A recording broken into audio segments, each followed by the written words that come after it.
Olá, seja bem-vindo, bem-vinda a mais um programa do CMC Podcasts. Agora vamos assistir, acompanhar o Você Me Representa, o programa que apresenta o perfil de vereadores e vereadoras aqui da Câmara Municipal de Curitiba, eles que são as grandes estrelas da nossa Casa Legislativa. Hoje contamos com a presença do vereador jornalista Márcio Barros. Vereador, obrigado pela participação aqui no programa. Eu que agradeço essa oportunidade, um canal a mais para a gente se comunicar com a população. Bacana, vereador, é isso mesmo, né? Um produto que a diretoria de comunicação está fazendo agora via YouTube, também vai estar isso transmitindo em outras redes sociais, mas focar, vereador, então, na sua questão com Curitiba, né? O senhor nasceu aqui, como é que é a sua relação com a cidade, que o senhor hoje é um dos representantes aqui no parlamento? Eu nasci em Curitiba, boa parte da minha vida vivi no bairro Fazendinha, estudei na Escola Municipal Graciliano Ramos, no Colégio Estadual Avelino Antônio Vieira, consultei no postinho da região, da vila, então ela está muito linkada ao bairro, e lá foi onde eu tive pelo menos 20% da minha votação. A minha relação com Curitiba ela é mais extensa do que exclusivamente o Fazendinha, porque como eu venho da comunicação, eu estava através da televisão em todos os lares, então o reflexo da minha votação é por conta disso. E isso também fez com que eu conhecesse outra Curitiba. A Curitiba dos problemas que a gente acompanhava através dos canais de comunicação, né? Então, eu conheço Curitiba bem. Bacana, vereador. Até o senhor colocou aí a questão dos votos, né? O senhor que está no primeiro mandato. Para assumir uma cadeira aqui foram 3.946 votos. Todo voto conta, né, vereador? Todo voto conta. E está afiliado atualmente ao PSD, Partido Social Democrático. Bacana. Vereador, o senhor já falou, né, dessa experiência do jornalismo, né, de conhecer a cidade, conhecer os seus problemas, conhecer o povo também, né? O senhor tem como grandes bandeiras a destacar, né, a questão da saúde, causa social e segurança. Gostaria que o senhor falasse um pouquinho sobre cada uma delas, por favor. Necessariamente não nessa ordem, ou até, né, porque as coisas vão acontecendo, né? Alguns vereadores, e não entendo isso como crítica, mas é posicionamento de cada um, elegem bandeiras, né? Mas a cidade ela é muito complexa, né? A gente precisa discutir a segurança pública, a educação, a saúde, a acessibilidade e todas essas pautas diariamente. Mas, no dia a dia, tem alguns assuntos que você vai tendo mais afinidade, vai se inteirando de uma forma mais intensa. A minha formação, eu fiz jornalismo, depois fiz uma pós em gestão de políticas públicas e uma em gestão de segurança pública. E durante a minha atuação no jornalismo, eu trabalhei muito na área da segurança pública, com jornalismo policial, jornalismo investigativo. E aí, quando eu fui eleito, a pauta da segurança pública, supostamente, seria a principal. Mas chegando aqui na Câmara, você percebe que você ser um gestor municipal, você tem que ter uma visão um pouco mais ampla. E aí o destino fez com que eu atuasse bastante também na área da saúde e da ação social. Então eu tenho vários projetos que atendem essa questão da crianças com doenças raras, a questão da acessibilidade mesmo, autismo. E a segurança pública, claro, continua sendo uma pauta importante também nesse meu mandato. Legal, vereador. Até o senhor, né, já cobrou a questão da política, a gente tem um pouco da questão de ser um programa também de educação política para a população, né? Que a política que é tão demonizada ultimamente, mas também tão importante para resolver, né, nossos problemas, organizar a nossa vida em sociedade.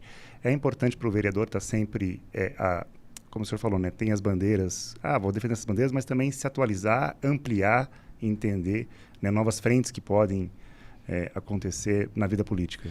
Eu acho fundamental isso que você falou, e eu tenho baseado em algumas experiências de alguns escritores, alguns livros que a gente leu, dessa questão da divisão do trabalho do Legislativo Municipal. E eu fiz isso, e a gente tem feito essa lição de casa. Então a gente tem uma parte da equipe que se dedica ao atendimento do cidadão, porque é na cidade que as coisas acontecem, né? É aqui que a gente precisa da vaga na creche, que a gente precisa que o asfalto seja revitalizado, que a gente tenha segurança. Então, a gente tem pessoas no gabinete especializadas em atender as demandas que vêm da rua, que a gente pode chamar de varejo. Mas eu tenho boa parte do gabinete também, a gente dividiu em 3 partes, uma delas é essa. A segunda é a questão da produção legislativa. E essa questão da produção legislativa, ela exige que você converse com todos os setores. Então, por exemplo, eu aprovei um projeto para atender a questão do pet friendly. Para fazer isso, a gente precisou ouvir a vigilância sanitária, ouvir a prefeitura, a gente precisou ouvir o segmento dos shopping centers, ouvir as associações de proteção animal e assim por diante. E a terceira parte do mandato é justamente a questão política. É você ter bom diálogo com a prefeitura, que faz com que o projeto seja aprovado.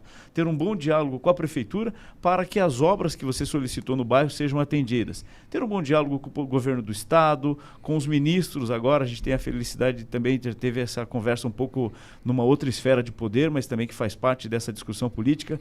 Então, fazendo com que essas 3 partes conversem entre si, a gente tem conseguido bons resultados.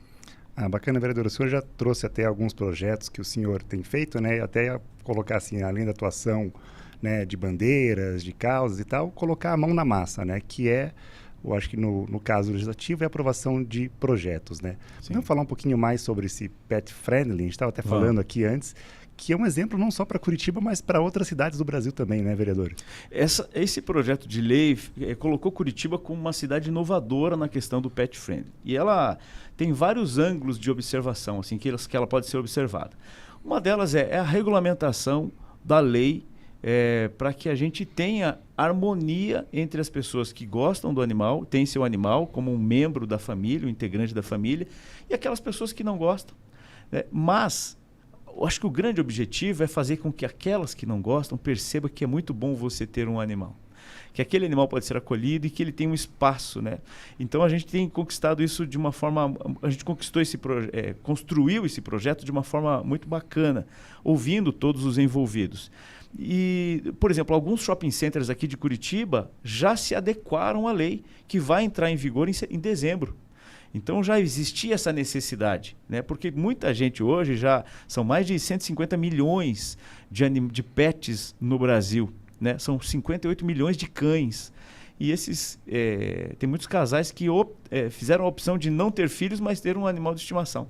Então, a gente fazendo isso, a gente agrega todo mundo, quem gosta, quem não gosta, mas principalmente tem o cuidado com o animalzinho, por exemplo, para ele não andar numa área de risco dentro de um shopping center. Né? Você imagina, e a gente tem que respeitar, inclusive, a questão da vigilância sanitária e assim por diante. Bacana, vereador. O senhor está até falando, né? Às vezes não, né? Esse animalzinho hoje já faz parte de famílias, né? Sim. Famílias que se formam até em torno de animais de estimação, seja um gatinho, um cachorrinho, claro, outros, né, que a pessoa... Mas... Só para complementar isso, claro, que você está falando, a gente tem, por exemplo, o Programa Saúde da Família, que inclui um veterinário. Porque se um animal está doente, aquela família também pode ficar doente. Né? Porque na minha infância, eu lembro disso, né? Eu tenho 50, na minha infância era muito comum o animal ficar lá no fundo do terreno, numa casinha preso a uma corrente. E de vez em quando água e alimentação. Hoje em dia isso é considerado maus tratos. Então, quer dizer, a sociedade mudou, essa visão do animal de estimação mudou e felizmente, né, a gente está evoluindo. Sim, essa é a questão, né, de estar sempre evoluindo. E agora na questão família, o senhor também tem um outro projeto que envolve família, que são chamados banheiros família, né, vereador?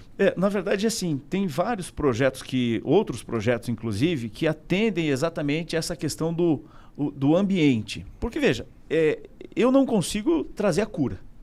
Eu não consigo fazer com que aquela pessoa receba benefícios financeiros, por exemplo. Isso seria uma questão federal, aquela coisa toda. Mas a gente consegue fazer com que o ambiente esteja favorável. Então, por exemplo, uma rua acessível, uma calçada acessível, um parque com acessibilidade. E esse olhar diferenciado fez com que a gente produzisse esse projeto de lei do banheiro para autistas adultos. A gente tem uma lacuna, por exemplo, vamos pensar no autista. Geralmente, quando se fala em autista, se pensa em crianças autistas. A maioria dos projetos de lei são para atender crianças autistas. Mas existe uma lacuna da falta de atendimento e falta de políticas públicas que vai dos 18 aos 60. Porque a partir dos 60 ele já é considerado idoso e então ele está protegido pelo Estatuto do Idoso. Mas faltam políticas públicas para atender esse menino adulto, esse jovem adulto. Eu tenho um casal de amigos que tem um menino que ele já tem 20 anos de idade, em casa ele é independente, vai sozinho ao banheiro e faz xixi sentado e está tudo certo, ele vai sozinho, independente. Fora de casa, ele precisa estar acompanhado. E quando ele está no banheiro de um shopping, por exemplo, ele entra de mãos dadas com o pai, só que o autismo é um transtorno invisível. Quem olha para ele não vê que ele tem o autismo. E a sociedade também não vê pai e filho entrando de mãos dadas no banheiro. Vê 2 homens. E ele estava sofrendo bullying. Ou falavam alto, ou jogavam papel, ou tiravam sarro. Esse é um problema. Mas também tem a questão quando ele está com a mãe. Em qual banheiro que ela vai? Ela no masculino, ele no feminino com ela. Então a gente fez uma adequação do banheiro família, que já é regulamentado aqui em Curitiba, já existia aqui em Curitiba, para crianças até 10 anos de idade acompanhado dos pais. E aqui em Curitiba, felizmente, a gente conseguiu aprovar a Lei 15.890, que amplia isso para autistas adultos e pessoas com deficiência intelectual adultos acompanhados de um responsável. Já é lei, já está em todos os shoppings, já está a plaquinha lá com o nosso projeto. Bacana, vereador, é até legal isso que o vereador está falando, até como aula de política, né? Que é perceber um problema, estudar ele, né? E trazer isso, uma solução, né? Que é o grande papel da política, no caso aqui, né? Dos vereadores de Curitiba. E a gente recebe essas demandas, né? Porque é um problema que para mim não vai fazer diferença nenhuma, aquela plaquinha no banheiro. Para você também não, talvez para os nossos ouvintes e os telespectadores também não. Mas para aquela família, você dá dignidade. Você faz com que aquele menino tenha não se sinta, né? Seja vítima de bullying, por exemplo. Então, outros projetos a gente tem pensado dessa forma também. Isso é legal, vereador, até para aquele exercício de empatia, olhar para o outro, né? E até, assim, aquele olhar para o vizinho, né? Somos todos vizinhos aqui na cidade de Curitiba. Mas aproveitando essa questão de vizinho, né, também para cidades ao nosso redor, porque a gente não vive isolado, né? Temos uma região metropolitana, uma das maiores do Brasil, né, com todas as suas complexidades e tal. E o senhor tem um projeto também muito interessante de desenvolvimento agroalimentar metropolitano, né? Isso. O nome é complexo, mas explicando ele é muito simples. Eu tenho outros projetos, inclusive, para pensar na região metropolitana. A gente não vive numa ilha, né? E cada vez mais as cidades estão mais próximas. Durante muito tempo você tinha, para chegar até uma cidade vizinha, você andava por um grande período, por uma estrada onde não tinha muita coisa, muita vegetação. Hoje não. Hoje, se um cachorro abandonado ali em Pinhais atravessar a ponte, é um problema de Curitiba. Né? A gente tem informações que mais de 25% dos moradores, das pessoas em situação de rua aqui na região central, são da região metropolitana. Né? Muitas pessoas, ou mais de 30% que utilizam o posto de saúde do Boa Vista, são da região metropolitana. Então a gente tem que pensar em políticas públicas amarradas e casadas com os 29 municípios, mas principalmente os limítrofes aqui.Esse projeto de segurança alimentar, ele nada mais é do que estreitar a relação e diminuir as distâncias de negociação. Por exemplo, o produtor ele planta alface lá em Colombo. O que ele faz? Ele é o dono da terra, da semente, ele cultiva, ele colhe, coloca na caixinha, coloca em cima do seu caminhãozinho, atravessa a cidade de madrugada para vender na Ceasa. Quem compra? Um intermediador.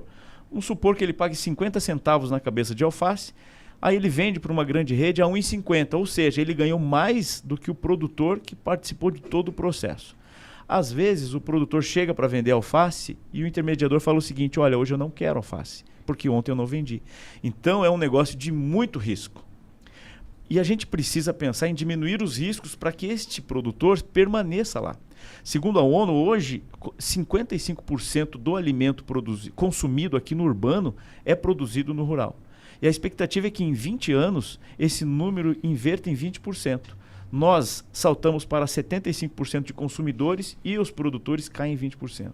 Então a gente corre risco, por exemplo, dos nossos netos terem dificuldade de comprar o alimento que é produzido aqui do lado. Então a proposta é valorizar esse produtor. De que forma? Fazendo com que ele negocie com a cooperativa, que está ali do lado da sua casa. São várias coisas que são baseadas no Pacto de Milão de 2015. Né? Isso não foi assim, eu tive uma grande sacada. Isso tudo foi produzido, já vem sendo discutido essa questão da segurança alimentar. Você fazendo essa negociação próxima do produtor com a cooperativa, você tira aquele caminhão da estrada. Então é um a menos poluindo, um a menos usando a malha viária, um a menos no trânsito, essa coisa toda. Isso aconteceria com o produtor de alface de Colombo, mas também com o produtor de batata de Contenda e da Lapa, o produtor de frutas de Araucária, o produtor de laranja de Cerro Azul. E Curitiba absorveria toda essa produção para abastecer os seus projetos sociais. São mais de 400 escolas, são os hospitais, são as casas de apoio, são o sacolão da família que está inserido em 16 municípios, oferecendo alimento a baixo custo para a população. Então a gente teria a condição de abastecer todos esses projetos sociais comprando direto nas cooperativas. Mais barato, mais fresco e mais rápido.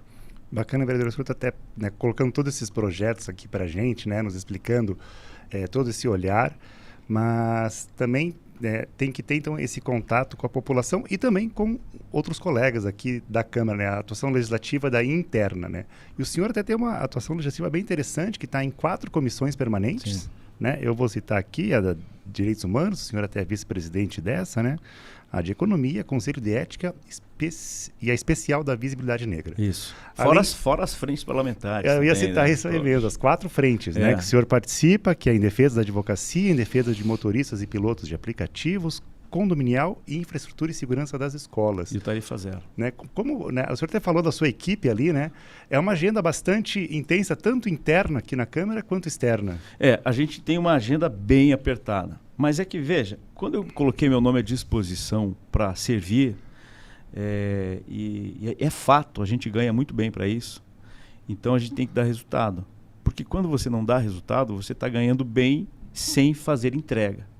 Então a gente se propôs, né, eu e a minha equipe, que é uma equipe que foi montada bem antes de ganhar a eleição, antes de ser vereador, a gente se propôs a fazer isso. Né? Então, tanto que eu abandonei a carreira de jornalista, ou temporariamente pelo menos, para dedicação exclusiva. Então, lógico, tem coisas que eu não tenho afinidade, mas todas as frentes que a gente representa aí, todas elas a gente tem conteúdo e tem produzido, porque elas nos pautam, por exemplo, para a produção de projetos de lei. Né? Ontem, ou essa semana, no mês de setembro, não sei quando que vai parar o podcast, a gente apresentou um projeto aqui para que o transporte público seja gratuito no dia da eleição. Pensando em discussões que nós já fizemos na frente parlamentar do Tarifa Zero. Entendeu? Então, todas essas iniciativas que a gente participa, a Comissão de Direitos Humanos, que eu fui presidente por 2 anos, elas me pautam ou me dão o embasamento necessário para a produção de projetos de lei. Bacana, vereador. Até para quem quiser conhecer, né, o seu trabalho, entrar em contato, né, nós temos o site da Câmara, onde a gente tem a seção que a gente está vendo aqui até na tela aqui, os vereadores, né, os 38 vereadores de Curitiba, estão por ordem alfabética, aqui da 18ª legislatura, o senhor está ali, né?